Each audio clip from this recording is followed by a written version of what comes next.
जी आप ठीक हैं? अल्हम्दुलिल्लाह sir. Who is talking? Umair sir, Umair Sheikh. हाँ जी, हाँ जी, हाँ जी। और सब ठीक हैं उमैर?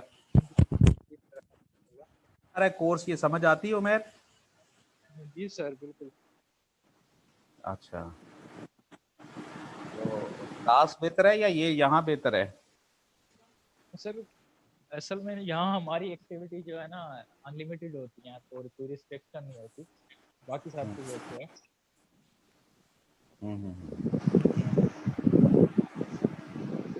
लगता है कि क्या चाहता है, पढ़ना चाहता है या बस लेक्चर ही सुनना चाहता है। हम्म।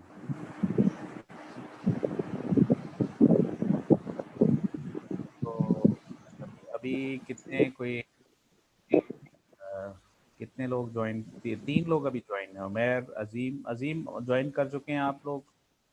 और ये इनका ये 20161108 अभी तक I was unable to know that क्या नाम है इनका जी? Waqas has joined. Welcome Waqas. ये जो इनका है, इनका ये टू जरा रोल नंबर ये जिनकी ये रजिस्ट्रेशन है, प्लीज काइंडली अपना इंट्रोडक्शन करवा सकेंगे जी प्लीज? 2016, चूंकि नेम नहीं लिखा हुआ। 20161108। ये जेंटलमैन या कोई लेडी अगर हैं तो please, do you like to introduce?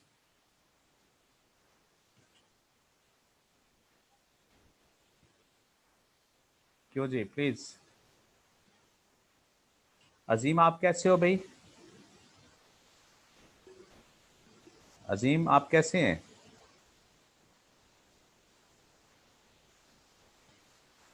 Waqas आप कैसे हो? अल्हम्दुलिल्लाह सर, आप सुनाएं, आप ठीक हैं? जी जी बिल्कुल ठीक हैं। अजीम आपकी आवाज नहीं मुझ तक आ रही अभी। Azeem, how are you?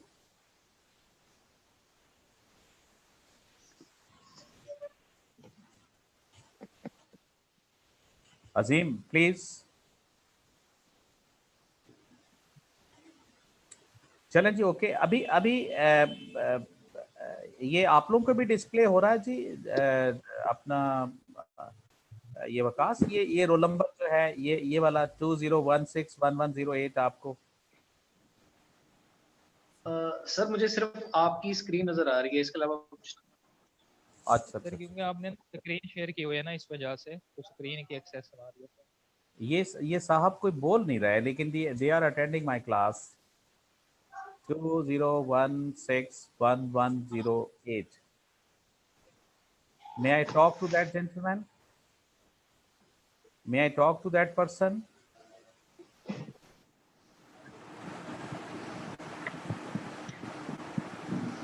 चलें जी, ओके। मेरे हाल 4 पार्टिसिपेंट आ गए हैं जी। और we start. In fact if you are going to see, अभी हम उसी मॉड्यूल के ऊपर हैं। और हमारा टॉपिक बेसिकली है जी, this is what that is the qualitative mean evaluation of strategic choice है जी हमारा। ये तो खैर टॉपिक के अंदर नहीं है। हमारा क्या है, इवेल्युएटिंग या इवेल्यूशन ऑफ स्ट्रेटेजिक चॉइस। हमने स्ट्रेटेजिक चॉइस जो हम कर रहे हैं उसको हम इवेल्युएट करने जा रहे हैं कि वेदर दिस इज राइट और नॉट। और तो you know, for evaluation there are some criterias and element in evaluating strategy. हम किसी भी स्ट्रैटेजी को जब इवेल्युएट करने जाते हैं तो 5 main qualitative areas should be examined when considering strategic options: consistency, validity, feasibility, और business risk and flexibility। तो ये जो 4 टर्मिनोलॉजी हैं ये ज़्यादा यूज़ होती हैं: कंसिस्टेंसी, वैलिडिटी, फिजिबिलिटी, फ्लेक्सिबिलिटी। अब हमने we are suppose to talk one by one about such. What does it mean by consistency? So, dear students, in fact, strategic alternatives must be consistent with achieving the business vision, mission, and goal. अब बात यह है कि ये चीज हो रही है, ये स्ट्रेटेजिक अल्टरनेटिव्स किनके साथ होना चाहिए? Consistent with vision, mission, or goal.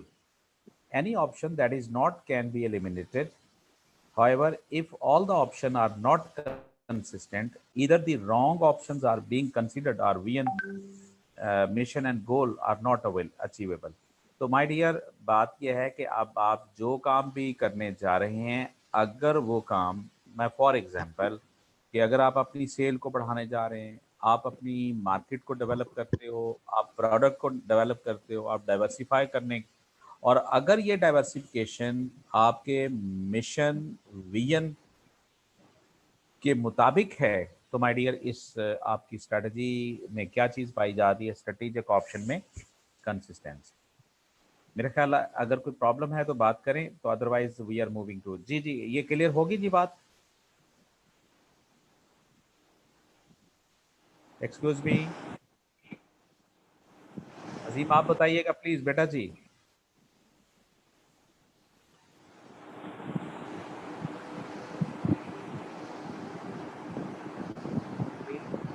Waqas आप बताइएगा। जी सर, क्लियर है।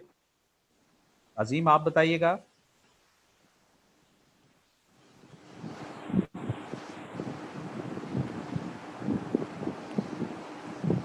Okay, we are moving towards validity.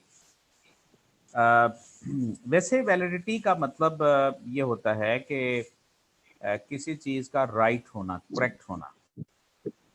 The assumption behind the strategic option must be valid, mean it should be correct.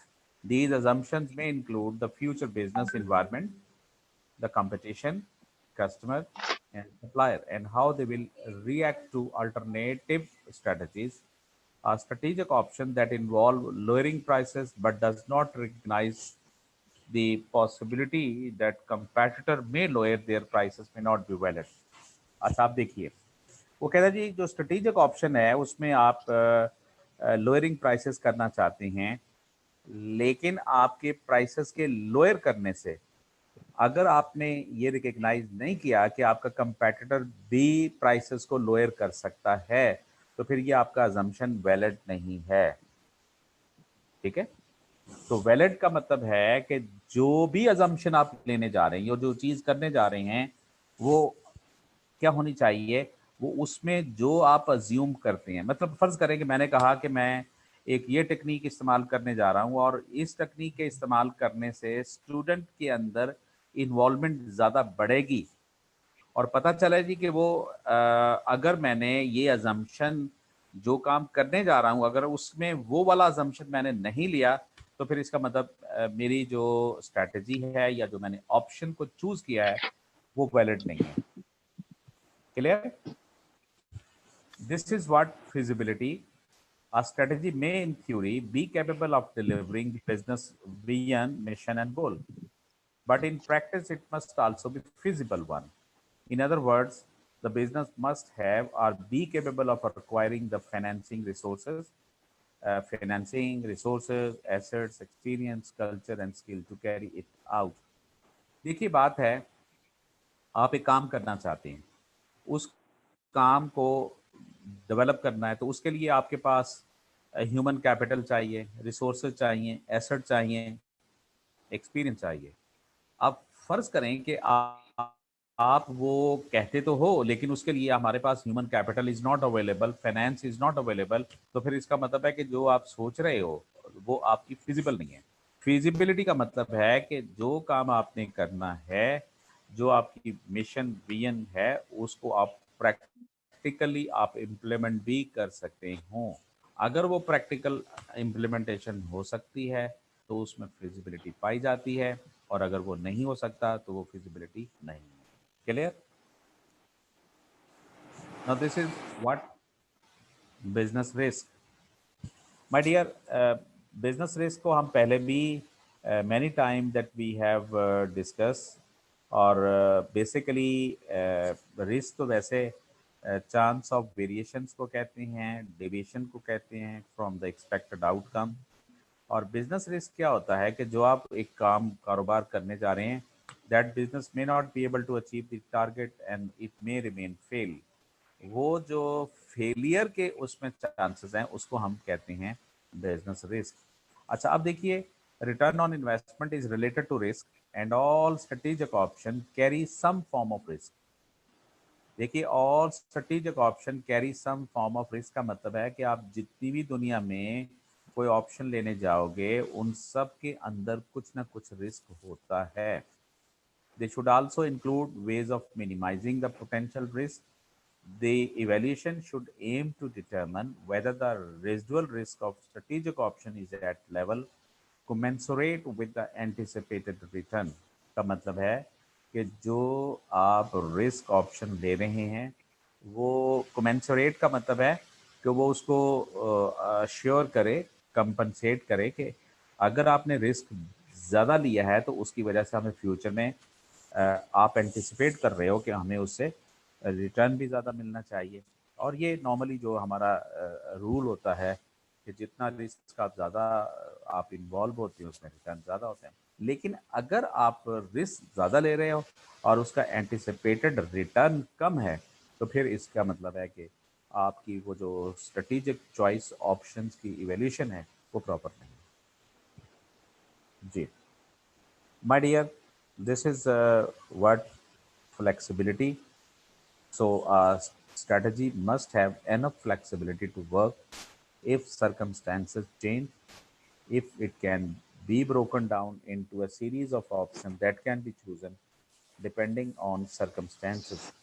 So this is considerable advantage. Flexible का मतलब क्या है कि आप उस काम को मुख्तलिफ तरीकों से या उसे ब्रेक कर सकते हो, और वो काम अगर हो सकता है तो दिस इज़ फ्लेक्सिबल। बट जैसे अभी आप देखें, अगर आपको कैंपस कहता है जी कि आप अगर चाहें तो एक एक कोर्स ले लें, आप चाहें तो दो कोर्सेज ले लें, आप चाहें तो आपको सेकंड स्टेज के कोर्सेज ले लें, चाहते हैं तो पहले ले लें। मतलब ये बेसिकली क्या है, फ्लेक्सिबिलिटी है। तो एक अच्छी स्ट्रैटेजी वो होगी जिसके अंदर फ्लेक्सिबिलिटी पाई जाएगी। तो my dear, this is what that we want to talk about, कि जो हमने स्टार्ट में ये बात कही। तो किसी स्ट्रैटेजी को अगर आप इवेलुएट करना चाहते हैं तो ये 5 चीज़ें ये है स्ट्रेटेजिक ऑप्शन फॉर इवेल्युएटिंग। तो उसमें क्या होनी चाहिए, कंसिस्टेंसी हो, वैलिडिटी हो, फिजिबिलिटी हो, बिजनेस रिस्क एंड फ्लेक्सिबिलिटी होनी चाहिए। ये 5 एलिमेंट्स हैं। तो इस पे कोई, if you like to ask any question please anyone. जी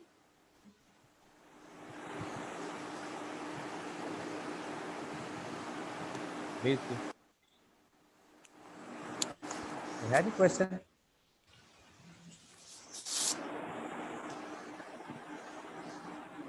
चलिए जी प्लीज। अच्छा जी, आप आइए, criteria and techniques.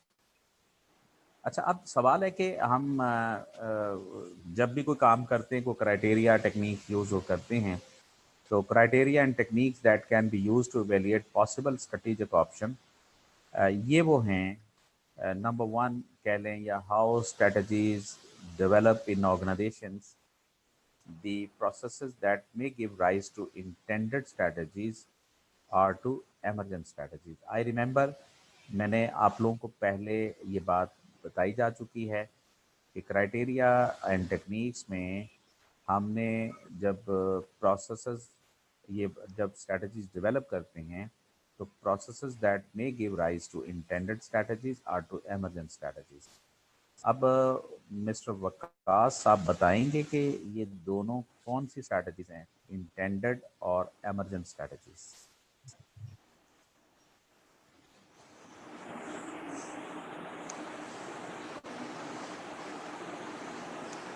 Mister Waqas.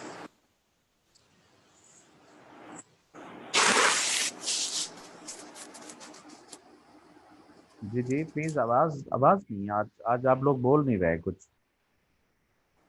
Ji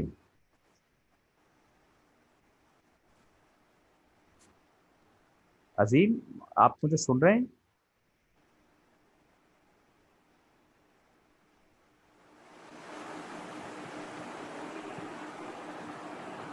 excuse me, mister Azeem.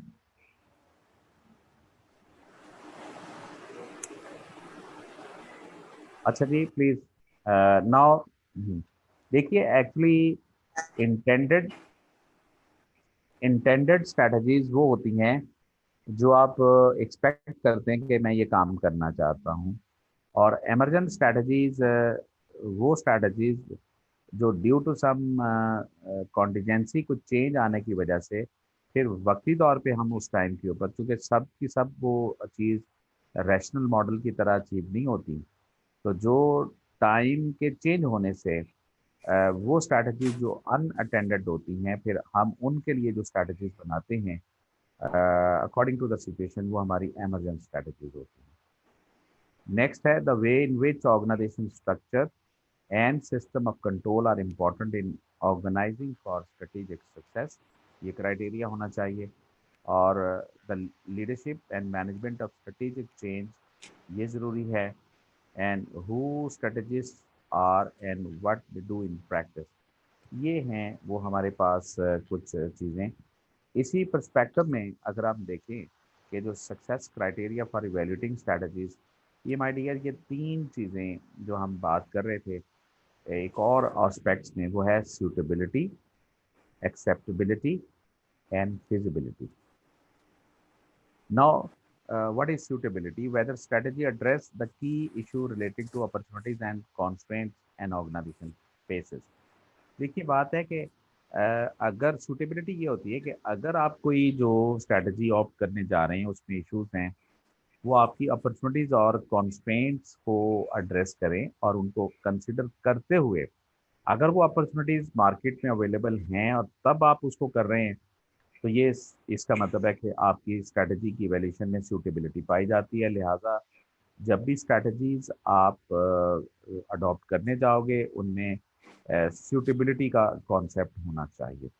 Acceptability क्या चीज़ है कि whether a strategy meets the expectation of the stakeholder, और अगर वो स्टेक होल्डर की एक्सपेक्टेशन को मीट कर रही है, और इसका मतलब उसमें they are there is acceptability. और फिजिबिलिटी जो हमने पहले भी अभी बात की थी कि whether strategy could work in practice, कि जो स्ट्रैटेजी आप ऑप्ट करने जा रहे हो, क्या वो मिशन के मुताबिक वो काम वर्केबल है कि नहीं। अगर उसमें है तो ये फिजिबिलिटी पाई जाती है। लिहाजा एक और एंगल से हम कह सकते हैं कि अच्छी स्ट्रैटेजीज को इवेल्युएट हम कर सकते हैं इन terms of its suitability, in terms of acceptability, in terms of feasibility. अच्छा, आप देखिएगा ज़रा, ये इसको उन्होंने माय डियर, ये ज़रा जहन में रखने की है, इसको उन्होंने सैफ के नाम से क्राइटेरिया बताया है, और Saif stands for suitability, acceptability, feasibility. अच्छा, अब ये आपके एमसीक्यूज वाइज ये चीज़ें आ सकती हैं कि सूटेबिलिटी किसको कहते हैं, एक्सेप्टेबिलिटी, फिजिबिलिटी क्या होती है। My dear, suitability is does a proposed strategy address the key opportunities and constraints an organization faces। जो प्रॉब्लम हो तो काइंडली पूछ लीजिएगा। एक्सेप्टेबिलिटी क्या है कि does the propose strategy meet the expectation of stakeholder, is the level of risk acceptable, is the likely return acceptable, will stakeholders accept the strategy. तो लिहाजा एक्सेप्टेबिलिटी का मतलब है कि from the stakeholder point of view, अगर उसकी expectation के मुताबिक वो चीज़ें हैं, तो फिर इसका मतलब स्ट्रैटेजी हमारी क्या है, उसमें एक्सेप्टेबिलिटी पाई जाती है। और अगर हमारी कोई स्ट्रैटेजी जो हम एड्रेस करने जा रहे हैं वो अपॉर्चुनिटीज़ और कॉन्स्टेंट्स के मुताबिक हैं, तो उसमें सूटेबिलिटी है। और फिजिबिलिटी का मतलब क्या है कि would a propose strategy work in practice, can the strategy B financed, do people and their skill exist or can be obtained, and can the required resources be obtained and integrated। तो my dear, SAF, ठीक है। तो ये ई जो है वो feasibility के हवाले से तो मतलब साथ है। तो that is what suitability, acceptability and feasibility, किसी भी स्ट्रेटजीज के अंदर ये चीज़ें होनी चाहिए। यू गॉट द पॉइंट जी। अब आइए माय डियर, जो हमने अभी suitability is concerned with assessing which proposed strategy address the key opportunities and constraints an organization faces through an understanding of the strategic position of an organization. It is concerned with the overall rationale of the strategy. Does it exploit the opportunities in the environment and avoid the threats, or does it capitalize on the organization's strength and strategic capabilities and avoid or remedy the weaknesses? So now, some example of suitability have been given. अब देखिए ये हमारी strategic like उसमें ये environment है, ये capabilities wise, और ये है why option might be suitable in terms of environment wise, capabilities wise. जैसे रिट्रेंचमेंट है। अब रिट्रेंचमेंट हम कब करते हैं कि withdraw from declining market, maintain. अच्छा, अब देखिए ये बात है कि क्या करना चाहिए रिट्रेंचमेंट और कैपेबिलिटी में। आप क्या करोगे कि identify and focus on establish like strengths. Excuse me, आवाज आ रही जी? प्लीज। अच्छा, okay okay, thank you thank you. अच्छा, इसी तरह मार्केट पेनिट्रेशन हम कब करते हैं कि जब हम gain market share for advantage, कि मार्केट हमारे इन्वायरमेंट में एक एडवांटेज है, उसको गेन करने के लिए हम मार्केट पेनिट्रेशन की। और इसी तरह कैपेबिलिटीज में हमने क्या कर रहे हैं कि exploit superior resources and capabilities. Product development में हमारा क्या हो सकता है सूटेबिलिटी, हम exploit knowledge of customer need. और हम कैपेबिलिटी में क्या कर रहे हैं कि एक्सप्लॉइट R&D। मार्केट डेवलपमेंट में हम क्या कर रहे हैं कि current market saturated, now new opportunities for geographical spread कर रहे हैं, या हम entering new segment or new users. और हम कैपेबिलिटी में हम क्या कर रहे हैं, exploit current products and capabilities. और डाइवर्सिफिकेशन एक हमारी स्ट्रेटेजिक ऑप्शन है। ये इन्वायरमेंट वाइज हम क्या कर सकते हैं कि करंट मार्केट सैचुरेटेड और डिक्लाइनिंग है, तो लिहाजा हम किधर चले जाएं, डाइवर्सिफिकेशन की तरफ। और कैपेबिलिटी में exploit strategic capabilities in new arena.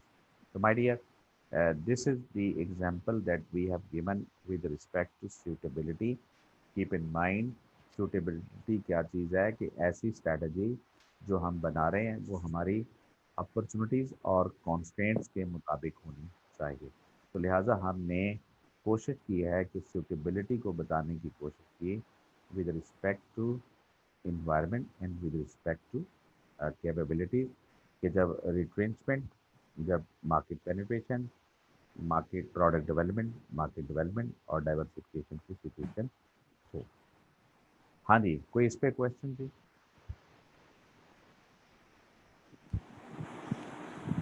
पूछना चाहेंगे जी, आगे चलें। अच्छा जी, अब इसी तरह लाइकवाइज दी और है सूटेबिलिटी के में ऑर्गेनिक डेवलपमेंट है, मर्जर्स एक्विजिशन है, जॉइंट डेवलपमेंट है।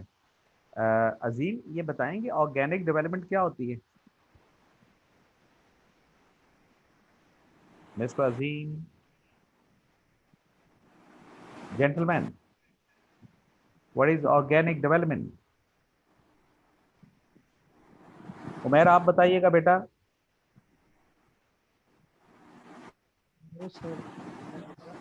वकास, आप बताइएगा ऑर्गेनिक डेवलपमेंट क्या है?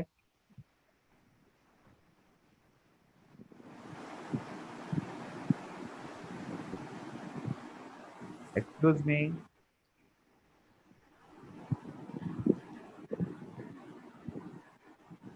मिस्टर अरबाज,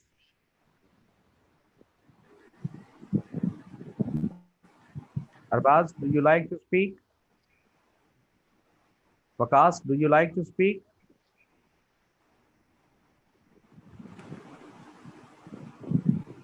Excuse me, आवाज नहीं आ रही है आप लोगों की।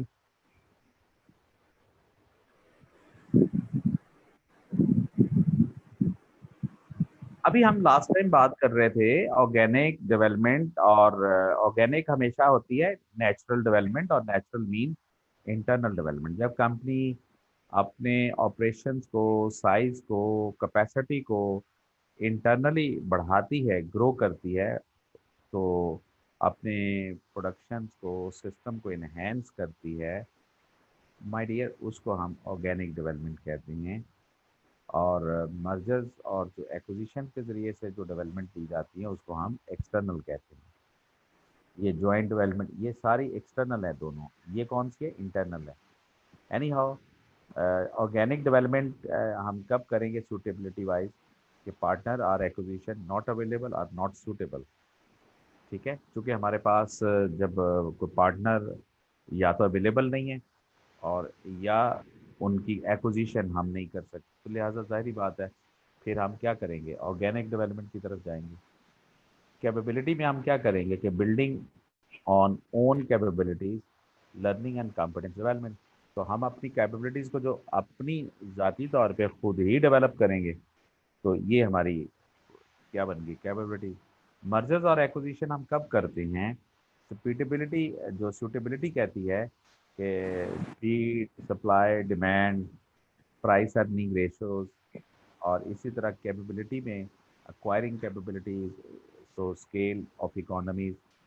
जॉइंट डेवलपमेंट भी हम कब करते हैं? स्पीड की वजह से, industry norm required for market entry, और जो कैपेबिलिटी होती है वो complementary capabilities, learning from partners. तो ये वो हमारे पास चीज़ें हैं जिन वजूहात की वजह से हम, अच्छा माय डियर, चूंकि हम इवेल्युएट कर रहे हैं और इसमें हम रैंकिंग भी यूज़ करते हैं, लिहाजा evaluating the option based on rating and ranking the different option. अच्छा, may I ask you what is difference between rating and ranking, में क्या फ़र्क है प्लीज?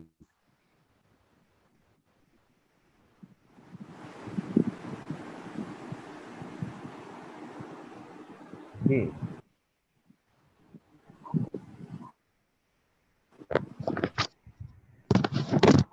अजीम, क्या आज what is the issue that you people are not participating? या कोई आवाज नहीं आ रही, क्या मसला है? जी अजीम। जी सर। सर मैं म्यूट था। अच्छा, तो नहीं, ये म्यूट हेड ऑफिस वाले करते हैं? पता नहीं सर, मैं तो अभी अनम्यूट किया अपने आप को जब ऑप्शन आई है। अच्छा ठीक है। अच्छा मुझे बताएं कि रेटिंग और रैंकिंग में क्या फर्क है?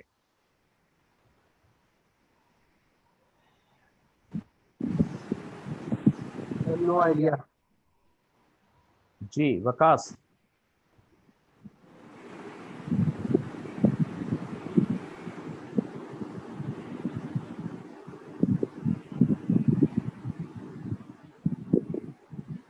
Mister Waqas, can you rate to someone, can you rank to someone?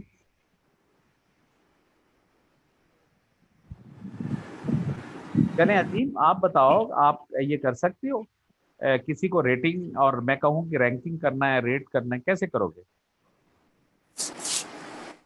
Sir rate characteristics की बेस पे हम कर सकते हैं, एट्रीब्यूट्स की बेस पे हम कर सकते हैं, या बेस्ट ऑप्शन की बेस। और रैंक होता है अल्टरनेट ऑप्शंस उसके ऊपर अंदर जो भी होती है।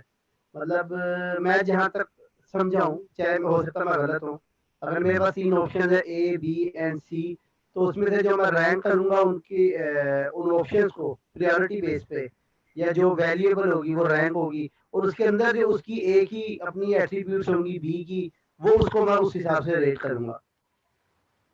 हाँ लेकिन ठीक है, लेकिन थोड़ा सा इसमें ना देखिए, रेटिंग माय डियर सिंपल ये चीज़ होती है कि जब आप किसी चीज़ को इवेल्युएट करके उसको जो नंबर असाइन करते हो वो रेटिंग होती है। मसलन अभी मैं अगर आपको कह दूं कि जी एक प्रोडक्ट है कंपनी की, लेट्स से नेस्ले का प्योर लाइफ वाटर है, तो इसको आप 10 में से quality, in terms of quality number दें, तो अजीम ज़रा नंबर दीजिए प्योर लाइफ को, मिनरल वाटर को आप 10 में से इन टर्म्स ऑफ क्वालिटी कितने मार्क्स नंबर देना चाहोगे?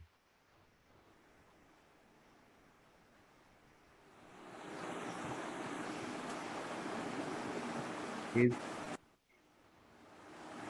अजीम।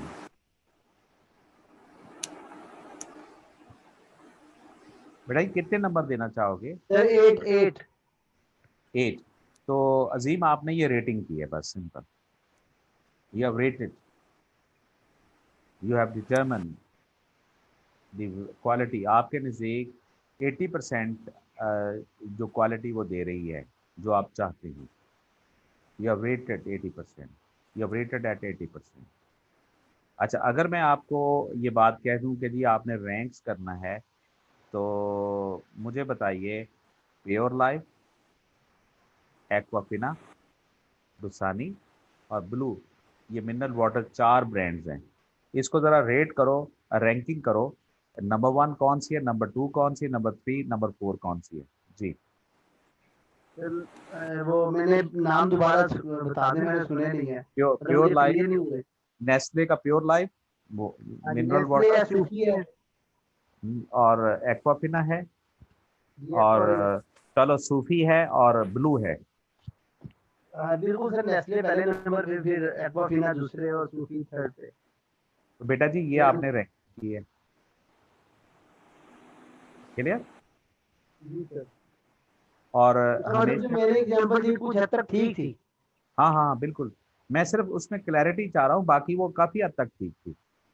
बस ओके। एक बात ध्यान में रखिएगा कि when ever you assign number in terms of quality to that particular one entity या किसी भी चीज़ को, वो माय डियर रैंकिंग नहीं होती, उसको रेटिंग कहते हैं। और ज़िंदगी में हमेशा रैंकिंग में कंपैरिजन होगा 2 या 2 से ज़्यादा चीज़ों के। अगर एक ही चीज़ है ना, उसको रेटिंग तो हो सकती है लेकिन उनकी रैंकिंग नहीं हो सकती।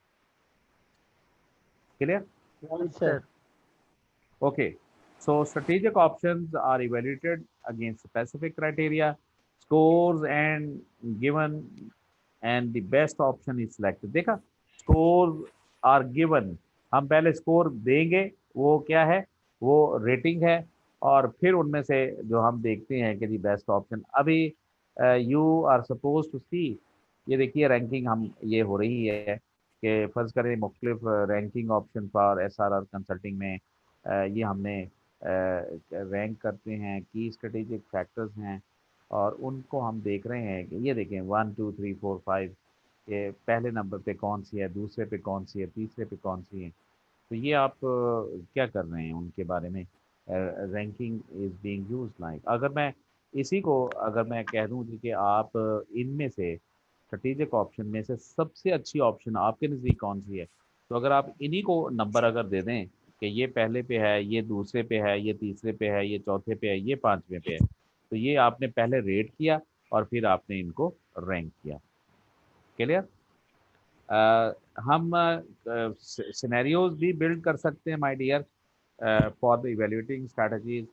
So the strategy being evaluated can be screened by considering different possible outcome in future, what if questions, best or worst case scenario, जो हमने लास्ट टाइम सिनेरियो प्लानिंग की भी बात हम कर रहे थे, और सिनेरियोज वर डिस्कस, ये तो वह है सी, ये तो कोई example, managers evaluate which option would work best under different environmental context में वो बात कर सकते हैं। और screening the for basis of comparative advantage, so the likely of basis of competitive advantage reside in the strategic capabilities and the company. We screen the strategy in terms of the key strategic capabilities and underpinning a proposed strategy. Evaluate the capabilities in terms of their ability to deliver either वो वही बात जो Michael porter कहता है, cost leadership strategy या differentiation strategy की सूरत में। ये माय डियर एक टेबल हम बना सकते हैं जिसके अंदर हम उनकी असेस कर सकते हैं बेसिस ऑफ कंपैरेटिव एडवांटेज। तो ये वो टूल्स हैं जिन बेसिस के ऊपर हम ये चीज़ें कर सकते हैं। Strategic capabilities underpinning the propose strategy, contribution to cost leadership, perceived value to customer, rarity wise, imitability wise, non suitability wise हम चीज़ों को देख सकते हैं। This is what you know for evaluating. एक हमारे पास टेक्निक होती है जिसे हम डिसीजन ट्री कहते हैं। ये मेरा ख्याल आप लोग किसी और सब्जेक्ट में इसको प्रोजेक्ट मैनेजमेंट वगैरह के अंदर कंस्ट्रक्ट भी करते होंगे डिसीजन ट्री, और प्लस इवन मैनेजमेंट अकाउंटिंग में भी एक टूल है जिसको हम यूज़ करते हुए we can make analysis. So evaluate the outcome in terms of probabilities, expected return, और फिर इनकी बेसिस के ऊपर we are suppose to make decision. ये एक हमारे पास डिसीजन ट्री की एक एग्जांपल है। A strategic decision tree for a new form decision tree evaluate future option by progressively eliminating other as additional criteria are introduced to the evaluation। ये देखिए हमारा current business house convince, ये हम कहते हैं जी उसमें दो ऑप्शन ग्रोथ होनी चाहिए, नो ग्रोथ। फिर अगर ग्रोथ है तो फिर हम कहते हैं हाई या लो। फिर हम इसको कहते हैं जी कि इसके अंदर डाइवर्सिफिकेशन यस या नो। इसी तरह ये लो में यस या नो या, और ये फिर करते हुए हम यहाँ पे ये चीज़। तो एग्जांपल ऑफ स्ट्रेटेजिक ऑप्शन में देखें हमारे पास enter that is matrimonial law by acquisition of forms, ठीक है जी। और ये तो अब बात यह है कि इनमें से अगर फर्ज करें हमारी ये ऑप्शन हमें ये है, तो माय डियर इसमें हम क्या करेंगे कि ये मतलब है कि डिसीजन ट्री हमारा क्या बन गया कि यहाँ से यहाँ, ये यहाँ से ये, और ये हमारा, और इस तरीके से हम ग्राफिकल रिप्रेजेंटेशन करते हुए हम किसी चीज़ की सिलेक्शन कर सकते हैं। लिहाजा decision tree is one type of tool which can be used for evaluating the strategy. In fact एक और हमारे पास है और वो लाइफ साइकिल है। जिस तरह हम मुख्तलिफ प्रोडक्ट की लाइफ साइकिल्स होती हैं, तो different strategies are deemed to be appropriate at different stages of the industry life cycle. So this is the what industry maturity, firm's competitive position. So purpose of the matrix is to determine the appropriate, मतलब ये तो example किसी की बात हो रही है बहरहाल इसमें। तो competitive position within an industry कैसे डील हो सकती है? A competitive position within an industry can be a dominant, एक strong हो सकती है, favorable, a tenable और weak। तो अब ये क्या है?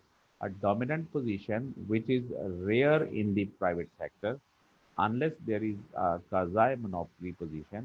In the public sector there can be legalized monopoly status। Strong क्या है कि position where organization can follow strategies of their own choice without too much concern for competition। Favorable ये होती है कि a position where no single competitor stands out but leaders are better placed। और tenable में क्या है कि position can be maintained by specialisation और फोकस। और वीक पोजीशन वो है कि where competitor are too small to survive independently in the long run. तो मेरा ख्याल है एक जो कंपेटिटिव पोजीशन में नेचुरली सबसे अच्छी जो है वो डोमिनेंट पोजीशंस होती हैं, और if you are getting this type of in your industry. तो माय डियर अब चूंकि हमने पहले सूटेबिलिटी के बारे में बातें की हैं, अब ये हमारी एक्सेप्टेबिलिटी के हवाले से है। क्योंकि हमने कहा था कि अच्छी स्ट्रैटेजीज सूटेबल एक्सेप्टेबल होनी चाहिए। तो एक्सेप्टेबिलिटी हमने कहा था कि is concern with whether the expected performance outcomes of proposed strategy meet the expectation of the stakeholder। अगर वो स्टेक होल्डर की एक्सपेक्टेड आउटकम को एक्सपेक्टेशन को मीट करती है तो वो क्या है, वो एक्सेप्टेबल टू बी ट्रीटेड।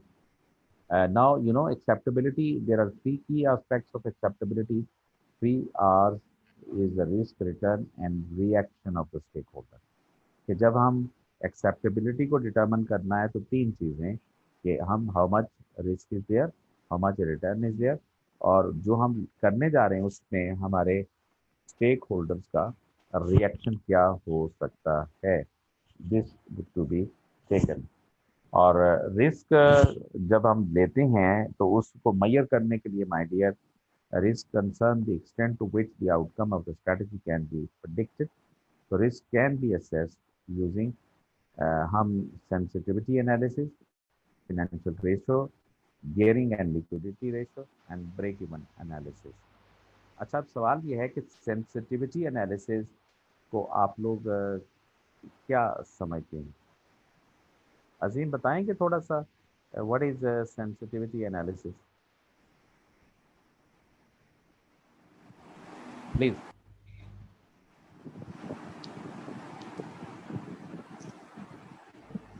बेटा जी, एक मैं आपको ये कह रहा हूँ कि आपने एक सेंसिटिविटी एनालिसिस करना, क्या करेंगे? How it to be performed and how it to be done.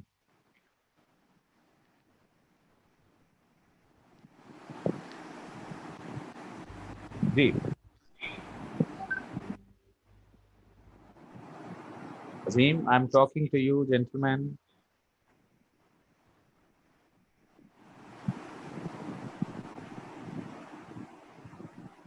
Excuse me, Mr. Vakas, do you like to talk?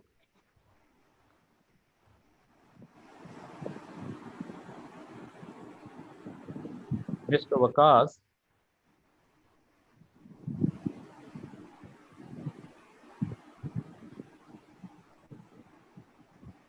Azim, I'm talking to you, please. Sir एक तो मैं म्यूट हो जाता, दोबारा आपने म्यूट किया है, पता नहीं क्या अच्छा जी जी अजीम, अब आप अभी म्यूट है।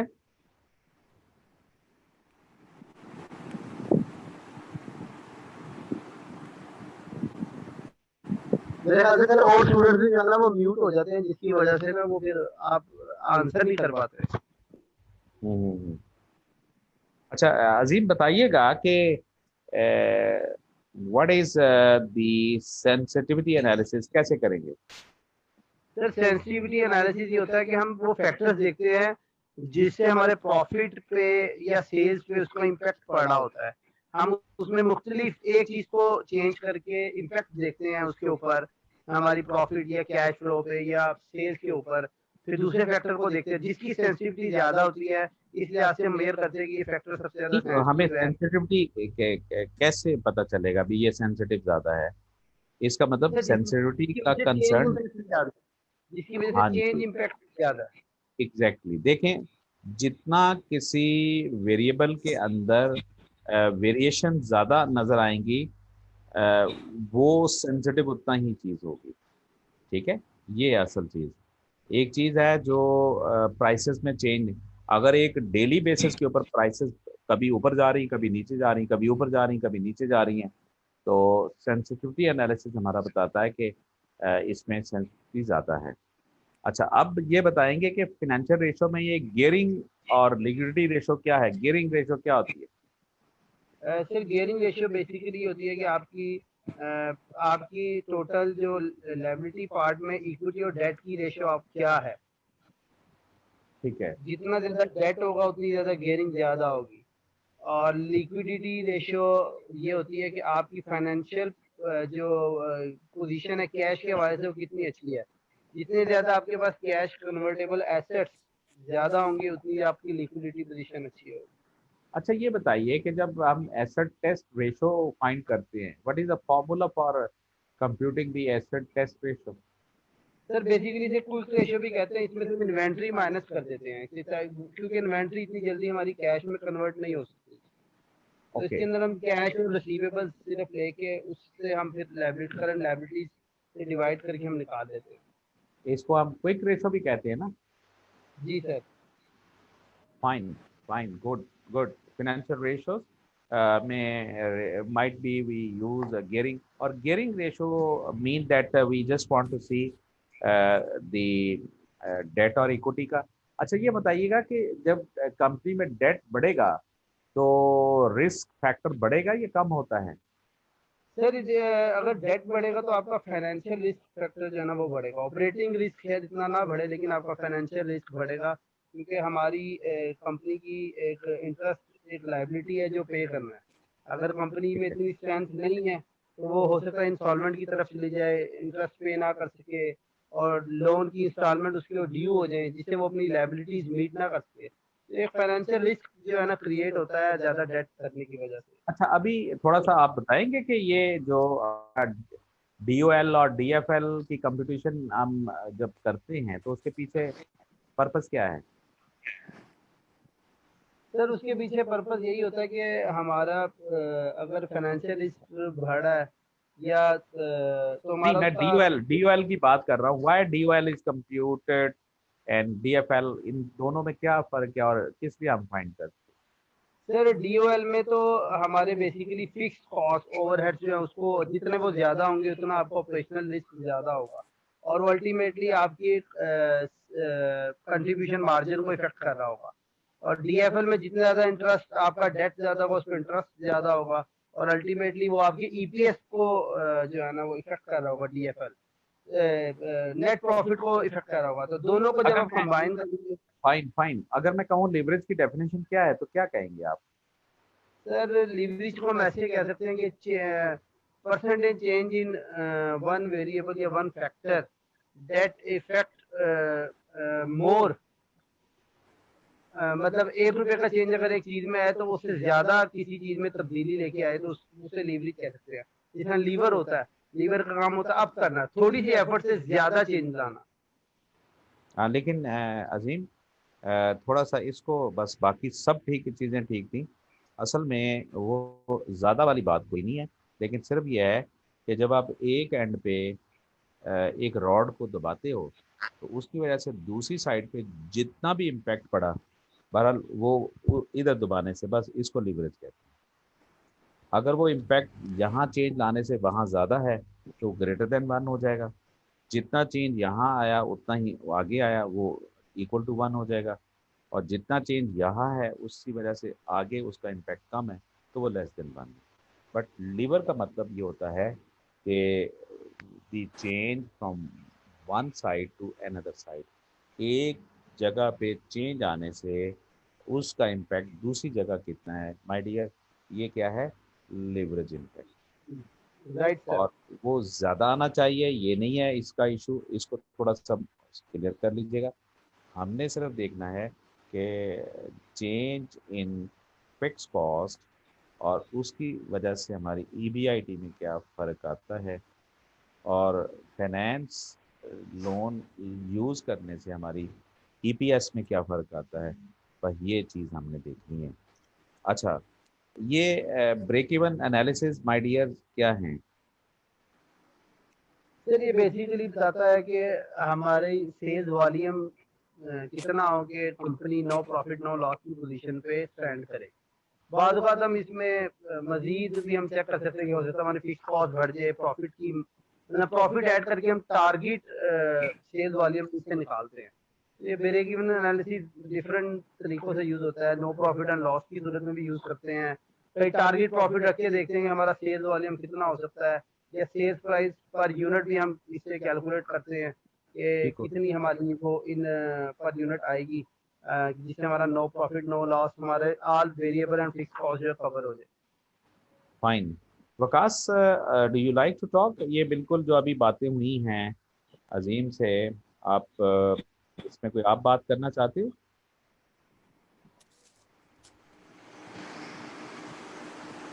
जी जी।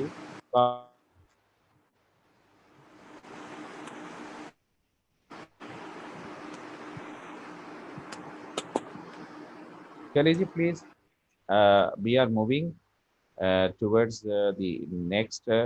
और ये हमारे पास डियर ये है जॉनसन स्कोल्स एंड वेटिंगटन का। ये असल में अभी जो हमने पढ़ा था SAF, ये स्ट्रेटजी मॉडल है। और this strategy model mean S stands for suitability, A acceptability, F। And please तो ये ज़रा अपने इस हवाले से ध्यान में रख लीजिएगा कि जॉनसन एंड स्कोल्स ने ये स्ट्रेटजी की इवेल्युएटिंग स्ट्रेटेजिक ऑप्शन के लिए उन्होंने कहा कि अगर आपने किसी भी स्ट्रेटजी को इवेल्युएट करना है तो आप देखो कि how much is there, how much acceptability is there, how much there is feasibility is there. Sir मेरा ये ख्याल है ये आपने जो शुरू के लेक्चर हुए थे ना स्ट्रेटेजिक प्लानिंग में भी आपने पढ़ाया था कि हम एक स्ट्रेटजी को देखते हैं, स्टेबिलिटी कितनी है, सूटेबिलिटी कितनी है और फिजिबिलिटी कितनी है इन टर्म्स ऑफ फाइनेंशियली रिस्क के हवाले से, दो चीजें आपने, और शेयर होल्डर्स की वेल्थ के हवाले से। तो मुझे इस हाँ, तरीके से लेकिन अलग ये बात वाली आप बताई। बातें हैं, ये चूंकि आपका एक टॉपिक है और वो है strategic, I mean like evaluating strategic options. तो स्ट्रेटेजिक ऑप्शंस को इवेल्युएट करने में ये चीजें आएंगी, ठीक है। इस वजह से यहाँ ये चीजें चल रही हैं जी। तो this is about the that the main thing about.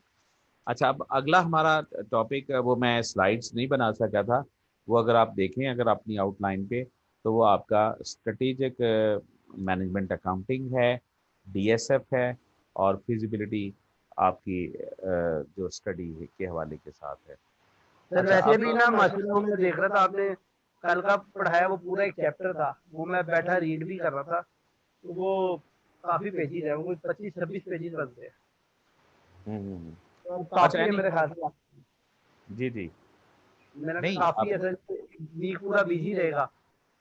अच्छा यानी कि आज इतना काफी है। कहते तो पढ़ा दे, नहीं तो वैसे वो आपने जो अभी चैप्टर उससे मंडे वाले दिन जो पढ़ाया था और ये जो कल पढ़ाया ना, ये टोटल मिला के बुक के कोई 40-50 पेजेस बनते हैं अगर रीड करने बैठे। अच्छा, नहीं तो ये अभी मैं क्लास अगर ऑफ कर दूं तो the head office would mind it, like जी the class is being terminated before the time.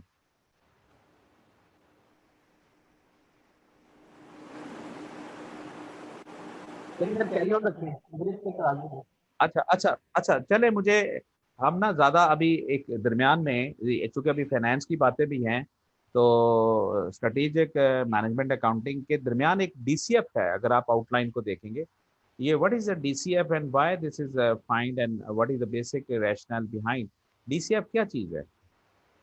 Discounted cash flow. Sure, ये क्या होते हैं? सर इसमें हम ये देखते हैं कि अगर हम एक कोई भी कैपिटल बजटिंग कर रहे हैं या कोई प्रोजेक्ट लॉन्च कर रहे हैं, कोई भी उसकी जो फ्यूचर कैश फ्लोज हैं उसको आज डिस्काउंट करके हम देख लेते हैं कि हमें नेट प्रॉफिट या नेट मार्जिन या नेट प्रेजेंट वैल्यू की आज क्या है, उसमें सारे एक्सपेंसेस को हम आज डिस्काउंट कर लेते हैं, उसको नेट मतलब नेट ऑफ कर लेते हैं, रेवेन्यूज और एक्सपेंस को नेट ऑफ करके आज हम देख लेते हैं हमारे पास आज उसकी वैल्यू क्या है। इफ ठीक इट्स है। Positive we go for the project, if it is negative we should avoid for.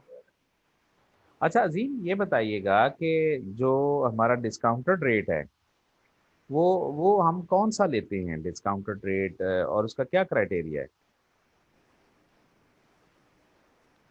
Sir discounted rate basically ये रिक्वायर्ड रेट ऑफ रिटर्न है, जो एक इन्वेस्टर या एक जो भी प्रोजेक्ट है उस पर रिटर्न एक्सपेक्ट कर रहे होते हैं कि हम इतना एक रिटर्न मिनिमम, ये एक रिटर्न है जो रिटर्न रिक्वायर कर रहे होते हैं। जाहिर सी बात है ये कॉस्ट ऑफ कैपिटल से थोड़ा ज्यादा होता है, और लेकिन होता मिनिमम रिटर्न है कि इतना तो एटलीस्ट जो है कि इन्वेस्टर जो है वो रिटर्न करेगा इस प्रोजेक्ट के ऊपर।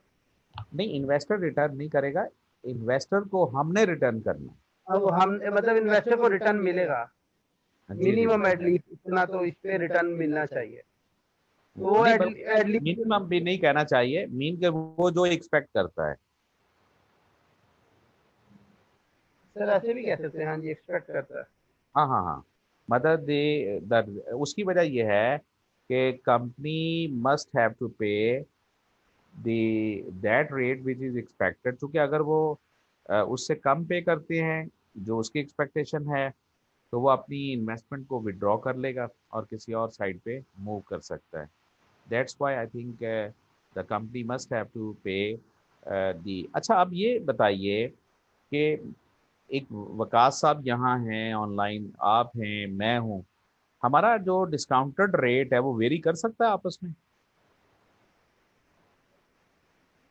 कर सकता है सर, बिल्कुल कर सकता है ये मतलब वो इस लिहाज से वेरी कर सकता है कि आपकी उसमें उस जो फंड जो उस प्रोजेक्ट के लिए प्रोवाइड किया जा रहा है उसमें उसकी रेशो क्या है।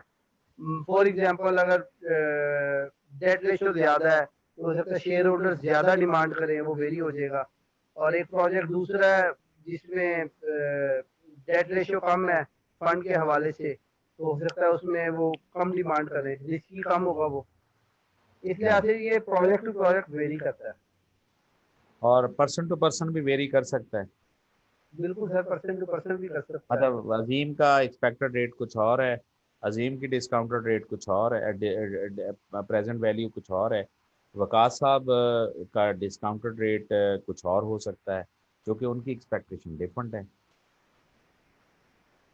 ऐसा हो सकता है ना जी?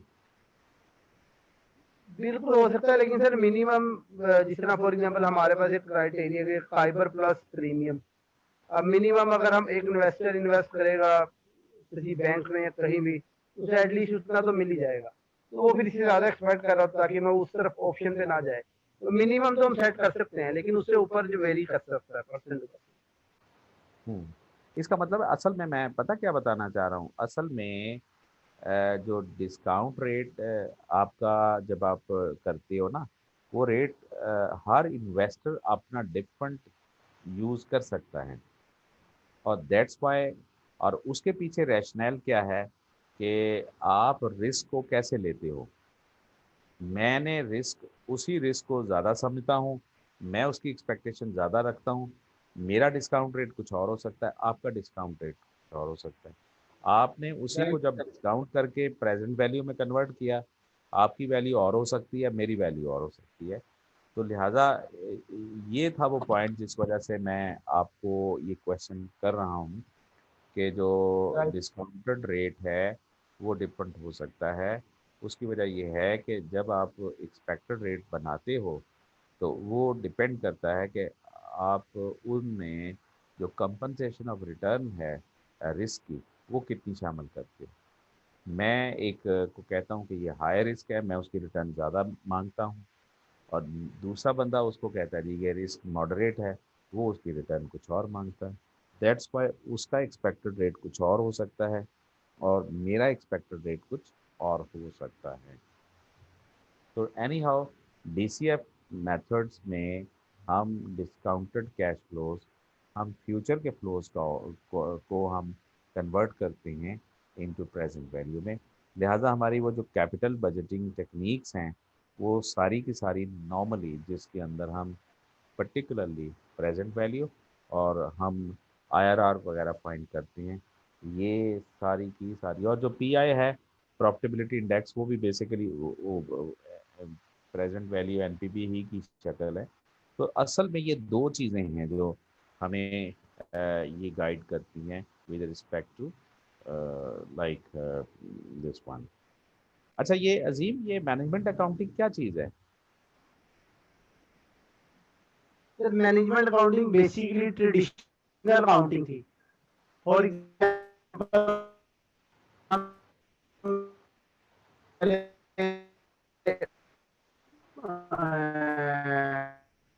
अब्जॉर्प्शन कॉस्टिंग, स्ट्रेटजी कॉस्टिंग करते हैं, कॉस्ट को चार्ज करते हैं। तो मैनेजमेंट अकाउंटिंग में डिसीजन मेकिंग ही थी। स्ट्रेटजी मैनेजमेंट अकाउंटिंग में डिसीजन मेकिंग है, हम डिफरेंट टाइप्स ऑफ रिपोर्ट्स बनाते हैं मैनेजमेंट के लिए, जो बेस्ट इंफॉर्मेशन होती है डिसीजन मेकिंग के लिए।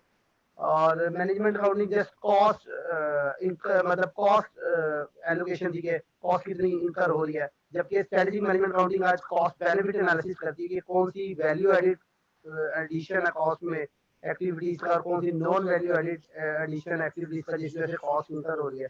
ये दोनों डिफरेंट चीजें हैं जो आज हम स्ट्रेटजी मैनेजमेंट अकाउंटिंग करते हैं। हाँ जी, ये हेलो सोनिया, आई थिंक मैं थोड़ा सा इसमें अजीम ऐड अप करना चाहूँगा। एक्चुअली जो है ना, आप मैनेजमेंट अकाउंटिंग वो भी डिसीजन मेकिंग है, ठीक है। तो असल में जो स्ट्रेटेजिक मैनेजमेंट अकाउंटिंग, ये उसी तरह जिस तरह आज हम स्ट्रेटेजिक मार्केटिंग कहते हैं और स्ट्रेटेजिक जी एक पॉइंट और management accounting basically internal users के लिए ज्यादा है, जबकि strategy management accounting internal as well as external users के लिए ज्यादा है।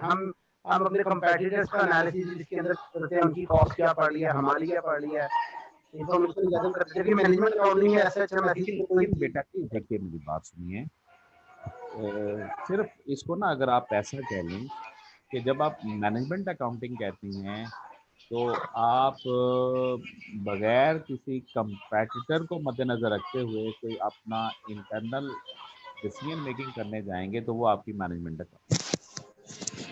ठीक है अजीम, अजीम क्लियर है? अच्छा, लेकिन जब आप स्ट्रेटेजिक मैनेजमेंट की बात करती हैं तो फिर आप you have to prepare your cost and cost mix and management decision keeping in view your competitor, तो उसका स्कोप ब्रॉडर हो जाता है। फिर आप उनमें वो तमाम चीज़ों को देखते हुए आपने बजटिंग इस बेस पे करनी है कि आपके फंड एक्विजिशन इस तरीके से हों कि उसका फ़ायदा आपकी कंपनी को एज ब्रॉडर बेहतर हो और फंड रेजिंग आपकी ज़्यादा एफिशिएंट और इफेक्टिव हो और इस तरीके से आपकी कंपनी उसका बेनिफिट ले सके। तो लिहाजा आपका रोल आज फाइनेंस का या मैनेजमेंट अकाउंटिंग का भी क्या बन गया, स्ट्रेटेजिक। और मेरे नज़दीक मैंने पहले भी बताया था कि आपके जितने भी फंक्शंस हैं, HRM, I mean like accounting, finance, marketing, production and operation, ये सब का सब रोल बेसिकली क्या है, ये स्ट्रेटेजिक मैनेजमेंट का रोल है। उसकी वजह यह है कि आज HRM वालों को भी क्या करना पड़ता है, अपने एम्प्लॉइज़ को डेवलप करना होता है ताकि हम फ्यूचर की अपनी नीड्स को पूरा कर सकें। तो स्ट्रेटेजिक रोल बन गया। मार्केटिंग वालों का काम जस्ट ये नहीं कि 6 महीने की उन्होंने करनी, उनकी भी जो मार्केटिंग स्ट्रेटजीज है, it is linked with the corporate level strategies, it is linked with the business level strategy. तो आपका स्ट्रेटेजिक स्कोप क्या बढ़ गया, ब्रॉडर हो गया।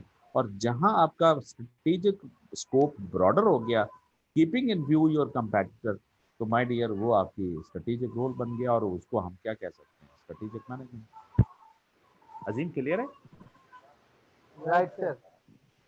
तो आपने सिंपल ये नहीं कहना कि जी लिहाजा जब मैं आपको कहूँ ना मैनेजमेंट अकाउंटिंग, तो आप बजटिंग पढ़ रहे हैं, आप ब्रेक इवन पढ़ रहे हैं, आप स्टैंडर्ड कॉस्टिंग कर रहे हैं, ठीक है, this is the data is use for the decision making. लेकिन जब मैंने कहा है कि strategic I mean the management accounting, तो इसका मतलब है इन टूल्स को आपने इस्तेमाल करके आपने अल्टीमेटली अपनी जो कंपनी है उसको आपने एक एज दिलवाना है। और जाहिर बात है फिर वो आपकी जो डाटा और मिक्स और जो कुछ भी होगा वो एक ब्रॉडर बेस पे चला जाता है। तो that is the basic reasons of the strategic management accounting. तो लिहाजा आजकल सारी चीज़ें आपकी स्ट्रेटेजिक है माय डियर, मार्केटिंग भी स्ट्रेटेजिक है। अच्छा, अभी आपको याद होना चाहिए कि मैंने लास्ट टाइम हमने जो स्ट्रेटेजिक मैनेजमेंट की जो डेफिनेशन की हुई है ना, वो ये कहा था कि science and art of formulating, implementing and evaluating cross functional decision. अच्छा, तो my dear cross functional decision में क्या है, आपकी मार्केटिंग को आपको कंसिडर, तो मार्केटिंग वाले अब जस्ट शॉर्ट टर्म प्लान बनाएंगे, नॉट एट ऑल। उनकी प्लानिंग के अंदर उनको अगले 5 सालों 10 सालों जो कंपनी की जो कॉर्पोरेट लेवल जो डायरेक्शनल स्ट्रैटेजीज है उसके मुताबिक उनको अपनी जो मार्केटिंग कैपेबिलिटीज है उनको डेवलप करने के लिए अपनी प्रोडक्ट को डाइवर्सिफाई करना है उन्होंने। और दैट्स वाई उनकी जो विजन है वो that is not a short term.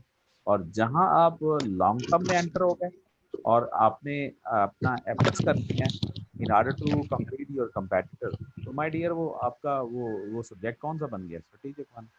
तो आज की फाइनेंस स्ट्रेटेजिक है माय डियर, आज की मार्केटिंग स्ट्रेटेजिक है, आज की operation management is a strategic management, आज की आपकी like finance, production, operation, HR, quality, everything is a strategic role. Right clear?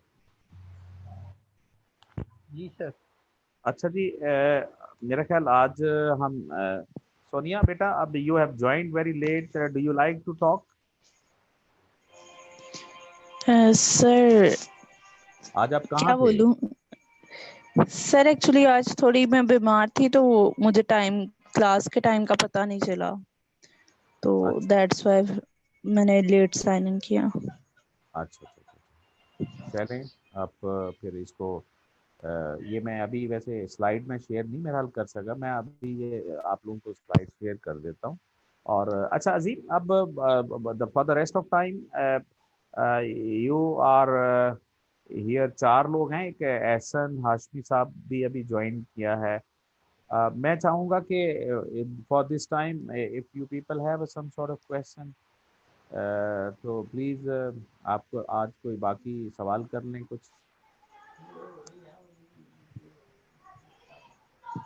मेरा तो कोई नहीं है सर। जी अजीम, एक सवाल और आप कर सकते हैं जी सर बताएं। कि sir please repeat the lecture. नहीं सर। अच्छा चलें, नहीं कोई आपके ऐसे माइंड में कोई क्रिएटिव चीज़ें नहीं है कि नहीं तो मैं पूछ लेता हूँ आपसे। सर पूछ लें आप। पूछो। आता होगा कहाँ तो से आंसर कर दूंगा। फाइनेंस से पूछूं, अकाउंटिंग से पूछूं, कहाँ से पूछूं? सर जिधर मर्जी से पूछ लें, कोशिश ही लग सकता मैं। चले ये मैम सोनिया बेटा, आप कोई सवाल करोगे कुछ को पूछना हो तो? सर मैंने तो लेक्चर ही नहीं सुना, मैं क्या क्वेश्चन करूं? मैंने अभी तो ज्वाइन किया है। नहीं कुछ जनरली कोई और सब्जेक्ट्स नहीं है ना उसके अंदर आप लोग बात हो सकती है, कर सकते हैं। नहीं सर, ऐसा कोई क्वेश्चन नहीं है अभी माइंड में तो। अच्छा अजीम, आप लोग बताइए ये डेरिवेटिव सिक्योरिटीज क्या होती हैं?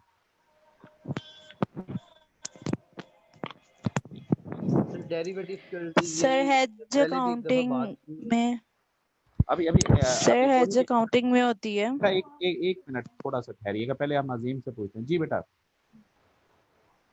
सर ये डेरिवेटिव्स होते हैं जो इतना forward contract, future contract, hedging technique, ये नहीं सारी जो है डिफाइन डेरिवेटिव्स। डिफाइन कैसे करोगे?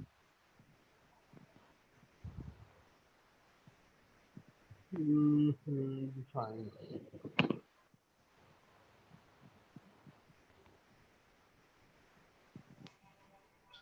तो डेफिनेशन ही मुझे याद, चले, या मुझे इसका आइडिया नहीं हो रहा। नहीं वैसे आप लोग पढ़ते हैं इस हवाले के साथ कोई चीज? सर पढ़ा है बिल्कुल, मैंने एसएलएम का भी पेपर दिया था, उसमें मैंने पढ़ा अच्छा था। आप बेटा सोनिया आप बताइएगा। सर हेज अकाउंटिंग में होती है, डेरिवेटिव्स होते हैं, स्वैप्स होते हैं, क्या नाम है, फ्यूचर कॉन्ट्रैक्ट्स होते हैं।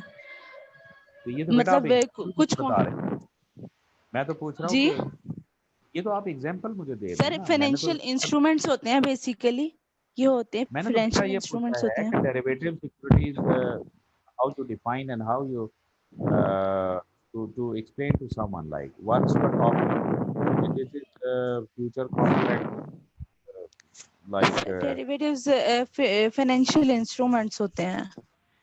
नहीं ये तो मतलब ना अभी बनी ना, ये तो बेटा सर डेफिनेशन नहीं उसकी एग्जैक्ट explanation डेफिनेशन मुझे याद नहीं आ रही, लेकिन ये है कि डेरिवेटिव्स बनी। होते हैं जो मतलब सिक्योरिटीज होती हैं, इनकी कुछ वैल्यू होती है जो फ्यूचर, मतलब हम लोग जो भी होते हैं लोग वो कर लेते हैं, बस कुछ कॉन्ट्रैक्ट्स कर लेते हैं, टाइम स्वैप्स होते हैं, तो फ्यूचर कॉन्ट्रैक्ट्स कर लेते हैं, फॉरवर्ड कॉन्ट्रैक्ट्स होते हैं, वो करेंसी ये बेस पे वैसे कुछ एग्जाम्पल है, कॉन्ट्रैक्ट्स होते हैं। ये एग्जाम्पल्स हैं, ये एग्जाम्पल्स हैं। एग्जैक्ट वन लाइनर डेफिनेशन मेरे माइंड में नहीं है, वन क्योंकि लाइन मैंने तो आपको रट्टे एएफए रट्टे वाली में बात ही नहीं कही ना, आप तो वैसे बताएंगे ना, मुझे अगर पढ़ा हुआ है सब्जेक्ट तो आप मुझे बताएंगे कि दिस सर इज एएफए में पढ़ा हुआ है, डेरिवेटिव्स का हमारा एक टॉपिक होता था फाइनेंशियल उसका इंस्ट्रूमेंट्स फायदा में। क्या हुआ अगर जहन से नहीं आता? You people should understand about, अगर चीज है ना पढ़ी हुई तो यू कैन बी इन ए हम्म।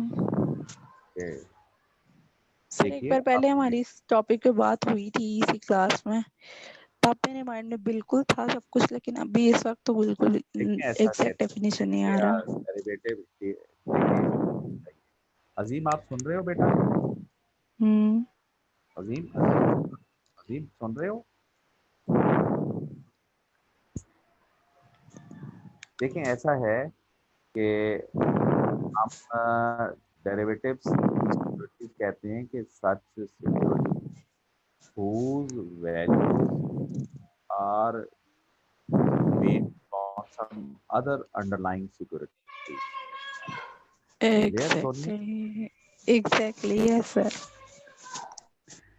ठीक है, मसलन आप हेज पे चले गए थे, लेकिन काश आप पहले ऑप्शन का लफ्ज इस्तेमाल करते, फ्यूचर का लफ्ज इस्तेमाल करते, फॉरवर्ड कॉन्ट्रैक्ट का लफ्ज इस्तेमाल करते, ऑप्शन में पुट ऑप्शन, कॉल ऑप्शन, ठीक है, ये सब वो चीजें हैं हम यूज करते हैं फॉर दैट पर्पस। ठीक है, ऑप्शंस वगैरह जानते हैं आप लोग? कॉल ऑप्शन क्या होती है, पुट ऑप्शन?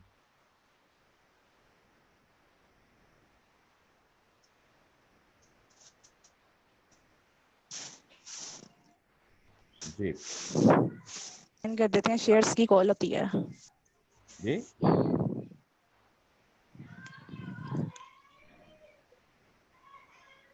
वकास आप बोल सकते हैं?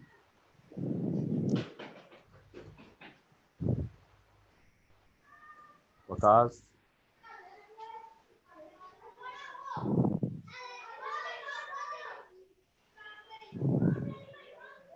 चलिए मत लाइक अच्छा बेटा सोनिया, अगर कोई आज का हमारा लेक्चर तो ऑफ हो गया है, किसी का क्वेश्चन है कि आप लोगों के माइंड में, तो और अदर देन लाइक कोई अगर आप पूछना चाहें?